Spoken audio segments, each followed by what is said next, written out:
Hello everyone, कैसे हैं आप। आई होप आप सभी बहुत अच्छे होंगे। अगर आप 9th क्लास से पास होने के बाद 10th क्लास में आ चुके हैं तो ये वीडियो आपके लिए बहुत इम्पोर्टेंट है, क्योंकि हमने अपने हिंदी की पढ़ाई को स्टार्ट कर लिया है।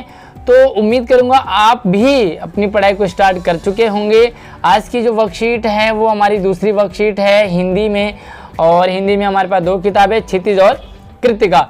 क्षितिज में भी हमारे पास फिर से दो पार्ट रहते हैं, गद्य खंड और काव्य खंड। तो जो काव्य खंड है उसकी पहली वर्कशीट आप पिछली वीडियो में देख चुके हैं, जिसका पहला पार्ट था सूर्य के पद, और सूर्य के पद में गोपियों का और कृष्ण के प्रेम का वर्णन है। लिंक वीडियो के डिस्क्रिप्शन में है, अगर आपने नहीं देखी वीडियो तो आप जाके उसे देख सकते हैं। तो आज की जो वर्कशीट है वो दूसरी है, और गद्य में हमारे पास है दूसरा पार्ट, नेताजी का चश्मा। तो चश्मा तो आप जानते ही है, चले मैं लेके भी आया हूँ आपके लिए। ये चश्मा है और आप इसे कह सकते हैं आशीष सर का चश्मा, लेकिन ये आशीष सर का चश्मा नहीं है बल्कि नेताजी का चश्मा है। तो चलिए पूरी पार्ट को, पूरी वर्कशीट को समझते हैं। इससे पहले आपने वीडियो को लाइक करना है, अपने दोस्तों को भी जरूर शेयर करें क्लास ग्रुप में, और हाँ, हर नई अपडेट के लिए, एजुकेशनल मोटिवेशनल वीडियोस के लिए हमारे चैनल को सब्सक्राइब जरूर कर लीजिए। तो चलिए यहाँ पर हम शुरू करते हैं, गद्यांश को पढ़ते हैं और उसके बाद क्वेश्चन आंसर भी आपके साथ डिस्कस करते हैं, ताकि आपको चैप्टर समझने में कोई भी दिक्कत नहीं आएगी। चलिए तो रीडिंग कर लेते हैं कि सुभाष चंद्र की मूर्ति संगमरमर की थी। सुभाष चंद्र बोस जो कि हमारे स्वतंत्रता सेनानी थे, इनकी जो मूर्ति थी वो संगमरमर की थी। कई मूर्ति बनाई हुई थी सुभाष चंद्र बोस की जो कि संगमरमर की, यानी कि एक पत्थर है संगमरमर, उसकी थी। और ये कैसी थी? टोपी की नोक से कोट के दूसरे बटन, टोपी की नोक से कोट के दूसरे बटन, यानी कि इतनी मूर्ति, इतनी बड़ी मूर्ति उनकी बना रखी थी, कोई 2 फुट ऊंची। तो देखो 3 चीजें आपको समझ में आई। पहली, जो मूर्ति थी वो संगमरमर के पत्थर की थी। दूसरी चीज, वो कोट टोपी के नोक से और कोट के दूसरे बटन यानी कितनी थी। और तीसरी, वो 2 फुट ऊंची थी। तो जो एमसीक्यू टाइप के आपके क्वेश्चंस बनते हैं वो इसी टाइप के बनते हैं, इसलिए पूरी वीडियो को आप ध्यान से देखते और समझते रहिए। जिसे कहते हैं बस्ट, है ना। तो यहाँ से यहाँ तक की जो मूर्ति, मतलब यानी कि एक पैमाना है, यानी कि नापा है, उसे एक नाम दिया है बस्ट। सुंदर थी। नेताजी बड़े सुंदर लग रहे थे, सुंदर लगेंगे क्योंकि आखिर हमारे नेताजी तो ठहरे। फौजी वर्दी में क्या, कुछ कुछ मासूम, कुछ कुछ कमसिन। तो मासूम यानी कि बड़े भोले से, कमसिन यानी कि थोड़े से, वो 20, 22, 25 साल की एज को कमसिन एज कहते हैं। फौजी वर्दी में भैया नेताजी जो हमारे दिखते हैं ना, वो फौजी वर्दी में ही थे। मूर्ति को देखते ही दिल्ली चलो, तुम मुझे खून दो मैं तुम्हें आज़ादी दूंगा, वगैरह वगैरह के जो नारे हैं वो याद आने लगते हैं। जैसे ही हम अपने मैथ के टीचर को देखते हैं तो हमें भैया एलसीएम निकालना समझ आने लग जाता है, फॉर्मूले समझ में आने लग जाते हैं। तो जैसे हम हिंदी के टीचर को, आशीष सर को देखते हैं तो भैया ग्रामर के वो समझ में आने लग जाते हैं। मैं कभी कविता को गा के भी सुना लेता हूँ तो आपको गाना भी याद आने लग जाता है। तो हर किसी इंसान को देखने के साथ साथ उनकी आदतें, उनकी हॉबीज़ भी हमें याद आने लगते हैं। तो सुभाष चंद्र बोस की जैसी मूर्ति को देखा तो क्या याद आने लगते हैं? नारे, जो नारे लगाए थे उन्होंने, दिल्ली चलो, तुम मुझे खून दो मैं तुम्हें आज़ादी दूंगा। तो काफ़ी सारे जो नारे थे उनके वो याद आने लगते हैं। इस दृष्टि से यह सफल और सराहनीय प्रयास था। मतलब कि सुभाष चंद्र बोस की मूर्ति परफेक्ट, देखते ही लग रहा था कि भैया सुभाष चंद्र बोस की मूर्ति तुरंत बोल पड़े। एक चीज की कसर थी, सारी चीजें चकाचक वेल थी, लेकिन एक चीज की कसर थी जो देखते ही खटकती थी। कौन सी चीज की कमी थी? नेताजी की आंखों पर चश्मा नहीं था। जैसे मैंने भी चश्मा उतारा है ना, देखो मैं तो भैया इंसान हूँ, चश्मा उतार सकता हूँ, लेकिन मूर्ति कैसे चश्मा उतार सकती है? यानी कि पूरी मूर्ति बढ़िया, लेकिन मूर्ति पर चश्मा नहीं था। यानी चश्मा तो था लेकिन संगमरमर का नहीं था, एक सामान्य और सचमुच के चश्मे का चौड़ा काला फ्रेम मूर्ति पर पहना दिया था। यानी कि जो चश्मा था वो क्या था? मतलब संगमरमर के पत्थर का नहीं था। पूरी मूर्ति बनाई हुई थी पत्थर की, लेकिन जो चश्मा था वो नहीं लगा था। चश्मा था बट वो रियल था, इस तरह का चश्मा था। यानी कि मूर्ति भैया मैं तो चश्मा उतार सकता हूँ, पहन सकता हूँ, लेकिन मूर्ति भी चश्मा उतार रही है, पहन रही है ना, तो थोड़ा सा मतलब हैरान कर देने वाली बात थी।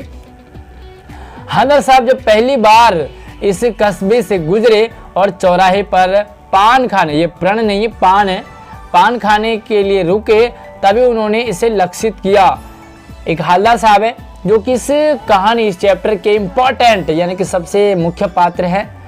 वो डेली अपने घर दुकान से जाते हैं और कहीं काम के सिलसिले में बीच में पड़ता है कस्बा जहाँ पर की मूर्ति लगी है, वो आते हैं, वहाँ पर पान खाने रुकते हैं और नेताजी की मूर्ति को देखते हैं पहली बार। भैया कमाल की बात है, मूर्ति तो बहुत अच्छी है लेकिन चश्मा इस पे रियल है। वो मतलब थोड़ा सा हैरान हो जाते हैं। एक कौतुक भरी मुस्कान, एक स्माइल उनके चेहरे पे आती है, लेकिन वो कौतुक भरी यानी कि जिज्ञासा, एक्साइटमेंट, जानने की इच्छा उनकी होती है। भाई वाह, आइडिया कमाल का है, ठीक है, मूर्ति पत्थर की लेकिन चश्मा रियल, बहुत ही कमाल का एक नया ट्रिक। भैया कमाल का बंदा रहा होगा, कमाल का वो इंसान रहा होगा जिन्होंने ये ट्रिक, ये आइडिया दिया होगा कि मूर्ति पर चश्मा रियल लगा लो और भी कमाल के हमारे बॉस जी लगेंगे। तो ये है आज की वर्कशीट। मुझे कमेंट करके आपने ज़रूर बताना है कि आपको ये आज का वीडियो यानी कि चैप्टर पढ़ने के बाद आपको आज़ादी के कौन से सेनानी की याद आई। उनका नाम मुझे ज़रूर कमेंट करके बताना जिनको कि आप बहुत पसंद करते हो। तो चलिए पहला जो सवाल है उसे हम देखते हैं, थोड़ा सा और बड़ा मैं इसे कर लेता हूँ। यस, नेताजी की मूर्ति कहाँ तक बनी थी? बड़ा आसान सा है भैया, टोपी की नोक से कोट के दूसरे बटन तक यानी कि बस्ट। तो कहाँ तक बनी थी? टोपी की नोक से और कोट के दूसरे बटन तक ये मूर्ति बनी थी 2 फुट की, ठीक है, तो 2 फुट ऊंची थी। दूसरा सवाल है मूर्ति कैसी थी? कैसी थी भैया? मूर्ति चमक रही थी, बहुत अच्छी थी, सुंदर लग रही थी। हमारे नेताजी कमसिन लग रहे थे, थोड़े थोड़े मासूम लग रहे थे, फौजी वर्दी में थे। तो कैसी थी मूर्ति?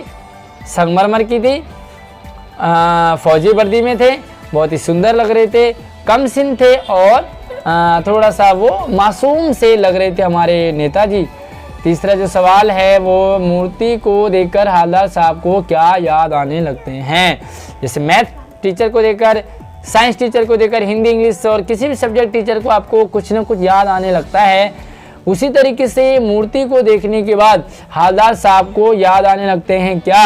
दिल्ली चलो नारे, तुम मुझे खून दो मैं तुम्हें आज़ादी दूंगा, वगैरह वगैरह बहुत सारे नारे याद आने लगते हैं। यानी कि बॉस की मूर्ति को कनेक्ट कर देते हैं हालदार साहब अपने आज़ादी के उस दौर से, जबकि उन्होंने ऐसे ऐसे नारे लगाए थे। तो आपने जो आंसर है वो सिंपल सा नहीं लिख करके क्लियर यानी कि आपको एक्सप्लेन करना आना चाहिए आंसर को।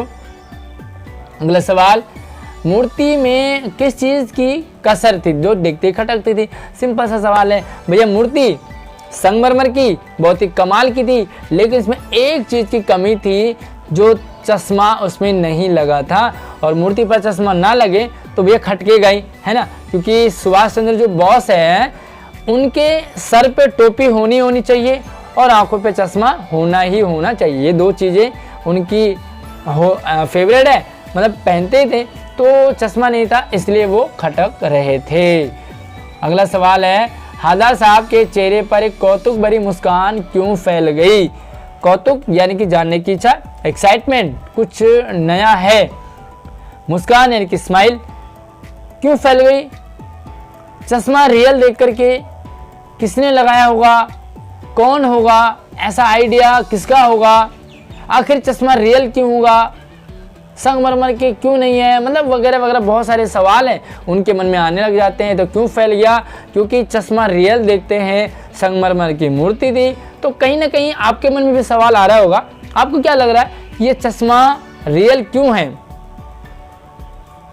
क्या नेताजी की मूर्ति पे कोई आत्मा है जो बार बार निकालती है और उसे बदलती है?